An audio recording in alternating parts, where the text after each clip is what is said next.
ನಾನು ಅಸೆಂಬ್ಲಿಲಿ ಬಿಜೆಪಿಯವರು ಮಾತಾಡಿದಂತ ಸಂದರ್ಭದಲ್ಲಿ ಅವರೆಲ್ಲರೂ ಕೂಡ ನನಗೂ ಕೂಡ ಅವರ ಪಕ್ಷ, ಅವರ ಸಿದ್ಧಾಂತ, ವಿರೋಧ ಪಕ್ಷದ ಸಿದ್ಧಾಂತ ಎಲ್ಲ ಕೂಡ ನನಗೆ ಅರಿವಿದೆ ಅನ್ನೋ ಮಾತನ್ನ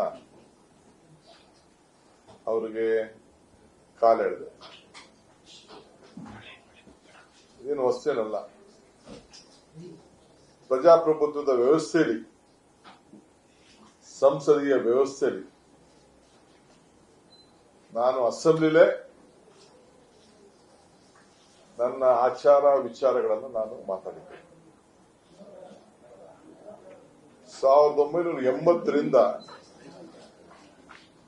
79ರಲ್ಲಿ ಸತತವಾಗಿ ವಿದ್ಯಾರ್ಥಿ ನಾಯಕರಾಗಿ ಕಾಂಗ್ರೆಸ್ ಪಕ್ಷದಲ್ಲಿ ಗುರುತಿಸಿಕೊಂಡು, ವಿದ್ಯಾರ್ಥಿ ಸಂಘಟನೆಯಲ್ಲಿ ಗುರುತಿಸಿಕೊಂಡು ಕೆಲಸವನ್ನ ಮಾಡ್ಕೊಂಡು ಬಂದವನು. ನಾನೇನು ಹೊಸದಾಗಿ ಪಾರ್ಟಿ ಸೇರಿದವನೆಲ್ಲ, ಯಾರಿಂದಲೇ ಪಾಠ ಕೂಡ ನನಗೆ ಅವಶ್ಯಕತೆ ಇಲ್ಲ. ಇಂದಿರಾ ಗಾಂಧಿಯವರ ಸತ್ ದಿನ ನನ್ನ ಚಿತ್ರಮಂದಿರಕ್ಕೆ ಟೂರಿಂಗ್ ಟ್ಯಾಕ್ಸಿ ಸಿಕ್ತು. ಇಂದಿರಾ ಗಾಂಧಿ ಚಿತ್ರಮಂದಿರ ಅಂತೇಳಿ ಹೆಸರಿಟ್ಟು,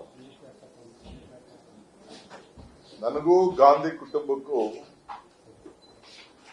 ಭಕ್ತನಿಗೂ ಭಗವಂತನಿಗೂ ಇರುವಂತ ಒಂದು ಸಂಬಂಧ.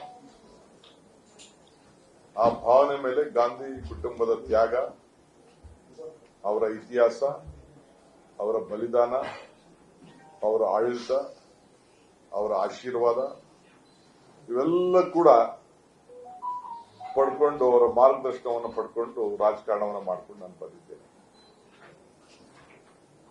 ಇವತ್ತು ನಾನು ಸಾಂದರ್ಭಿಕವಾಗಿ